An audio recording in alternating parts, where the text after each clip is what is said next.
Class 8-এর রায়োমার্টিনের প্রশ্নবিচিত্রা বই থেকে দ্বিতীয় পর্যায়ক্রমিক মূল্যায়নের পরিবেশ ও বিজ্ঞানের 4 নম্বর স্কুলের প্রশ্নগুলোকে সমাধান করব। একের প্রথম প্রশ্ন, কোন পদার্থের আপেক্ষিক তাপ সবচেয়ে বেশি? জলের। একের 2, হিমমিশ্র হল বরফ ও নুনের মিশ্রণ। একের 3, গ্যালভানাইজেশন পদ্ধতিতে লোহার ওপর কোন ধাতুর প্রলেপ দেওয়া হয়? জিঙ্কের, Zn। একের 4, প্রকৃতিতে ঊর্ধ্বাকাশ ও ভূপৃষ্ঠের মধ্যে বিভব পার্থক্য বজায় রাখে বজ্রপাত। একের 5, কিউপ্রিক নাইট্রেটকে উত্তপ্ত করলে যে বাদামি বর্ণের গ্যাস নির্গত হয় সেটি হলো নাইট্রোজেন ডাইঅক্সাইড। একের 6, জলে অ্যামোনিয়াম ক্লোরাইড দ্রবীভূত করলে যে বিক্রিয়া ঘটে সেটি হলো তাপগ্রাহী ভৌত পরিবর্তন। 2-এর প্রথম প্রশ্ন, 100 ক্যালোরি তাপ যোগ করে 5 গ্রাম জলের উষ্ণতা কত ডিগ্রি সেলসিয়াস বাড়বে? উত্তরটা দেখো এখান থেকে এই পর্যন্ত। 2-এর দ্বিতীয় প্রশ্ন বলছে, প্রদত্ত বিক্রিয়ায় কোনটি জারক ও কোনটি বিজারক? এখানে Fe পরমাণু 2টি ইলেকট্রন বর্জন করে জারিত হয়ে Fe2+ পরিণত হয়েছে, অর্থাৎ এখানে Fe বিজারক। Cu2+ সেই 2টি ইলেকট্রন গ্রহণ করে বিজারিত হয়ে Cu পরমাণুতে পরিণত হয়েছে, অর্থাৎ Cu2+ জারক। তাহলে এখানে কি হবে? Fe বিজারক আর Cu2+ হচ্ছে জারক।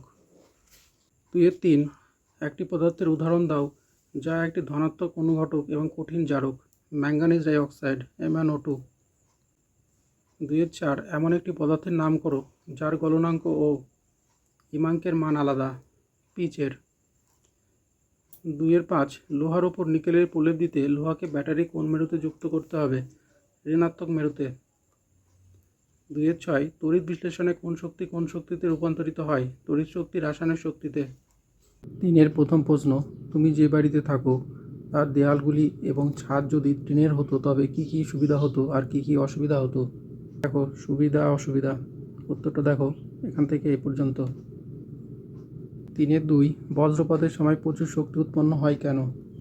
বজ্রপাতের সময় প্রচুর শক্তি উৎপন্ন হওয়ার কারণ হলো মেঘে জমা হওয়া বিপুল পরিমাণ আধান হঠাৎ করে নির্গত হয়। মেঘের মধ্যে ধনাত্মক আধানের সৃষ্টি হয় যখন এই আধানের পার্থক্য একটি নির্দিষ্ট সীমার বাইরে চলে যায়, তখন বাতাসের অন্তরক ক্ষমতা ভেঙে যায় এবং বিদ্যুতের ঝলকানি সৃষ্টি হয়। এই প্রক্রিয়াতেই প্রচুর শক্তি নির্গত হয়। এই শক্তি আলো, শব্দ এবং তাপ আকারে প্রকাশিত হয়। 3 নম্বরের প্রশ্ন হচ্ছে, থার্মোপ্লাস্কের 2 দেওয়ালের মধ্যবর্তী স্থান বায়ুশূন্য থাকে কেন? পরিবহন এবং পরিচালন পদ্ধতিতে তাপের প্রবাহকে বন্ধ করার জন্য থার্মোপ্লাস্কের 2টি দেওয়ালের মধ্যে বায়ুশূন্য করা হয়। 4 নম্বর প্রশ্ন হচ্ছে, বিশুদ্ধ জলের তড়িৎ বিশ্লেষণের সময় সামান্য লঘু অ্যাসিড বা ক্ষার মেশাতে হয় কেন? উত্তরটা দেখো এখান থেকে এই পর্যন্ত। জলের তড়িৎ বিশ্লেষণে ক্যাথোডে কোন আয়ন জমা হয়? Hydrogen ion. 3-এর 5, কঠিন ম্যাঙ্গানিজ ডাইঅক্সাইডের সঙ্গে লঘু হাইড্রোক্লোরিক অ্যাসিডের বিক্রিয়ায় কী ঘটে? সমীকরণ সহ লেখো। ম্যাঙ্গানিজ ডাইঅক্সাইড হাইড্রোক্লোরিক অ্যাসিডের সাথে বিক্রিয়া করে ম্যাঙ্গানিজ ক্লোরাইড MnCl2, জল H2O এবং ক্লোরিন গ্যাস Cl2 উৎপন্ন করে। বিক্রিয়াটি একটি জারণ বিজারণ বিক্রিয়া যেখানে ম্যাঙ্গানিজ ডাইঅক্সাইড জারক এবং হাইড্রোক্লোরিক অ্যাসিড বিজারক হিসেবে কাজ করে। বিক্রিয়াটির রাসায়নিক সমীকরণ দেখো, রাসায়নিক সমীকরণটা। পরের প্রশ্ন বলছে, শীতকালে পাখিরা কখনো কখনো পালক ফুলিয়ে বসে থাকে কেন? উত্তরটা দেখো এখান থেকে এই পর্যন্ত।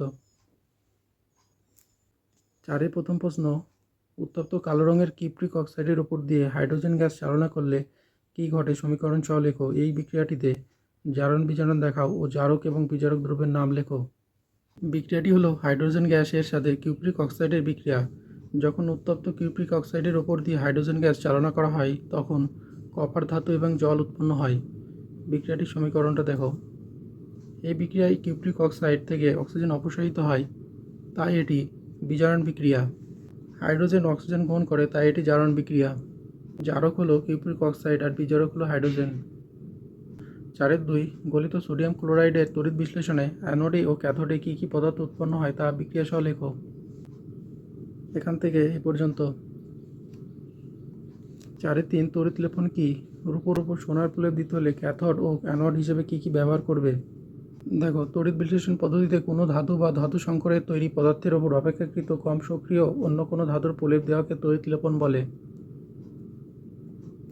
রূপোর ওপর সোনার প্রলেপ দিতে হলে ক্যাথোড ও অ্যানোড হিসেবে কী কী ব্যবহার করবে? দেখো, রূপোর গহনার ওপর সোনার প্রলেপ দিতে ক্যাথোড হিসেবে রূপোর গহনা ও অ্যানোড রূপে বিশুদ্ধ সোনার পাত এবং তড়িৎ বিশ্লেষ্য হিসেবে পটাশিয়াম অ্যারোসায়ানাইড ব্যবহার করা হয়।